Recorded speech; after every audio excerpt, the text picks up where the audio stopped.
Ableton Live versus FL Studio Piano Roll Edition. Traptendo. What is going on, guys? DJ Av here. Smash the like button, and we're going to talk about the piano rolls in Ableton Live and FL Studio. So I have FL Studio's piano roll up first, but I'm going to show you how to get into it, and that's exactly how I'm going to do for Ableton Live. So right click on the channel and select piano roll, and then there you go. In Ableton Live, it's a little different here. I mean, if you're going from the arrangement view, you would have to do this right here. You would move the little cursor here and select how many bars that you want to use, of course, and then you would just select right click on that grid, and then you would select insert MIDI clip, and you got to do it from a MIDI channel, of course. So, and then on top of that, you right click on it. So that seems like a little bit more work than usual. First thing you'll notice, that FL Studio's piano roll is huge. That's a huge bitch. So it makes it a lot easier to use, but that doesn't knock Ableton Live's piano roll, as it is vectoral, so it will stretch to the way it is. So another thing that you'll notice is that FL Studio's piano roll keys are a lot larger. Don't be fooled. In Ableton Live, you will have to hit that fold button, and that will make it just as large, which brings it to one of the first comparisons that I want to bring it up. As you can see, you'll see like numeric numbers here, and these represent the bars here. So you see like 1 bar, 2 bar, 3 bar. That is also in Ableton as well, as you'll see at 1 bar, and then it actually has the specific counts too. It's like 1, 1.2, 1.3, 1.4, then 2 bars. So you could do that as well. Also, I did another thing. You saw me messing with this scroll bar here, and you could stretch and get really detailed into FL Studio with this bar right here, this bar handle. In Ableton, you could hit the plus and minus buttons on your numpad if you have a numpad on your PC or laptop. I have a full size, like a 15-inch screen laptop, so it has the numeric pad on there, and I do recommend that you get a laptop like that, and then you can see you can stretch stuff out as well, so you can observe a couple of things. And also you'll see within FL Studio, as you see, the black keys have these black lines or black darker parts of the grid, and then the white keys have this lighter part of the grid. And as you can see, in Ableton is like that as well, but this is where they kind of differentiate themselves from each other, and I might be going a little bit too far and further apart.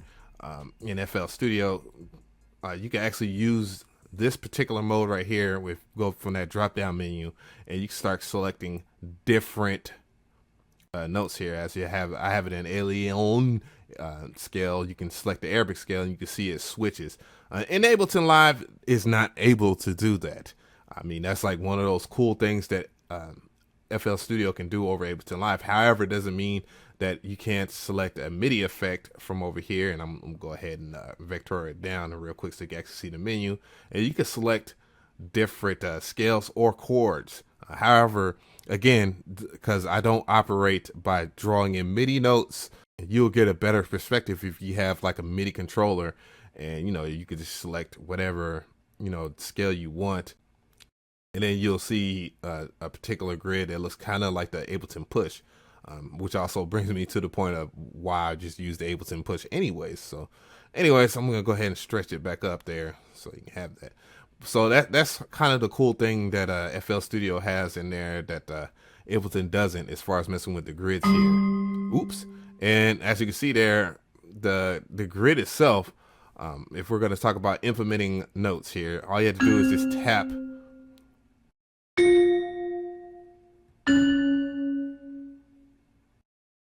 in there, and you just go and do that. Woo! But all you have to do is just like one click, and then you can enter stuff in there. That's kind of one of the huge advantages I'm gonna tell you off top there that FL Studio has. In Ableton, it's not so amazing to put in perspective here. In here, you would definitely have to do things like double tapping, and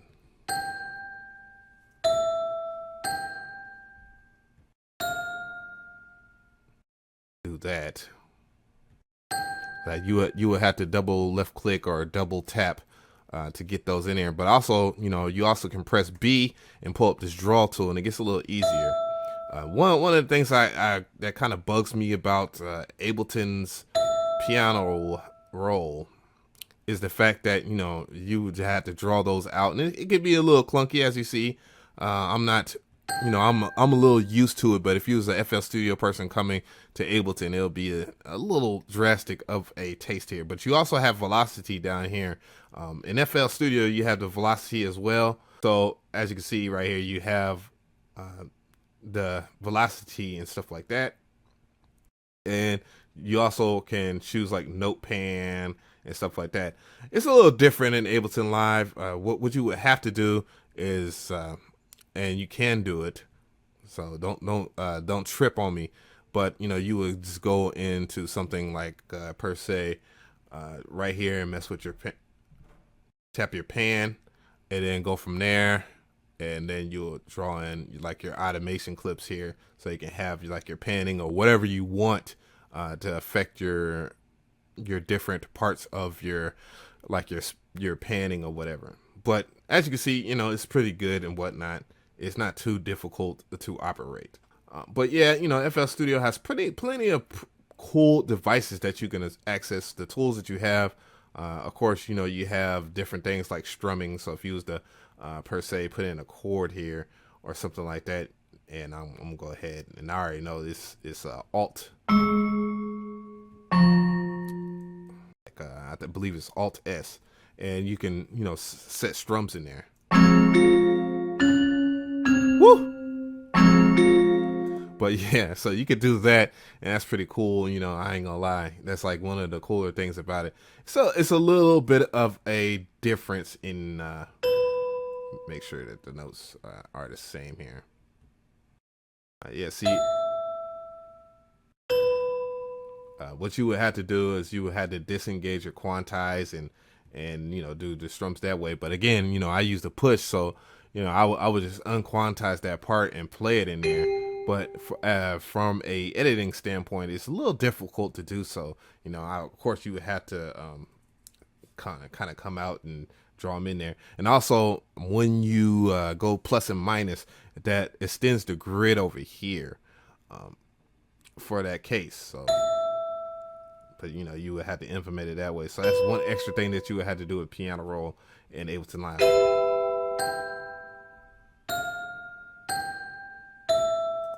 So that's kind of a bummer there, but you still can do it. This is one of the things that you just have to deal with when you're messing with Ableton Live. There's other things that, of course, in FL, if I was to go and select like F here and press like Control and then left click on it and then press Control, well, I believe it's Ctrl+U. As you can see, it's split it up. Or if I was to go, I'm gonna press Ctrl+Z and get out of that and press Alt+U. You can chop all those off. The grid off there, and you get more use out of your grid, and then you got that. How you would do that in Ableton, let me go back in. You would just press B and you would draw whatever in there, you know what I'm saying? So it's possible that you can do this, and I gotta remember that scale. I might want to save that.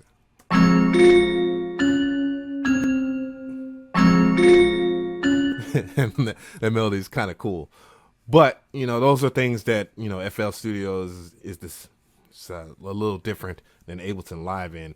So it could be a game changer or whatnot. It's not a make or break thing. It's quite possible to do everything that's in FL Studio and in there. And also, I highly recommend, again, you go through your different MIDI effects here, and I'm gonna go back into your MIDI effects. You have different things that you can do as far as like your pitch, your note. Oh, note length? I didn't know about that.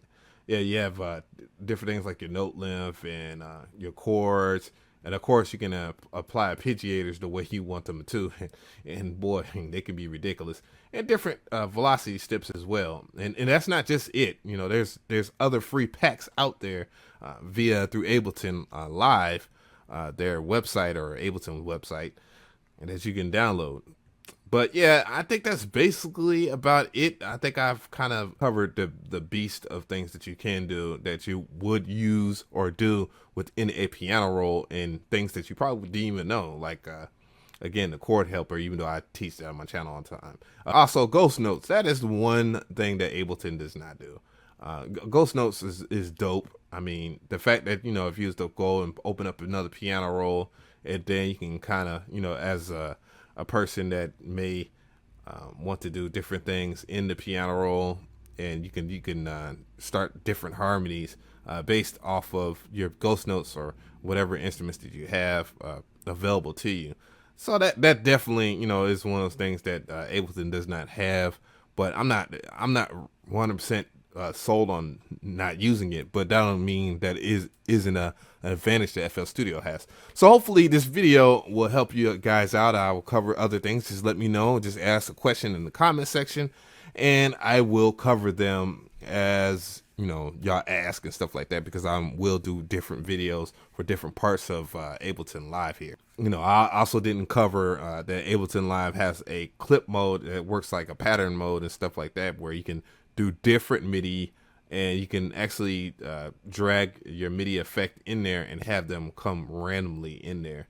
So yeah, I just wanted to point that out real quick, where you can make melodies really quick. And then also, you know, if you're launching, especially if you have to push, you can launch them into the arrangement view, and they can remix themselves really quick. So that kind of is like the riff machine.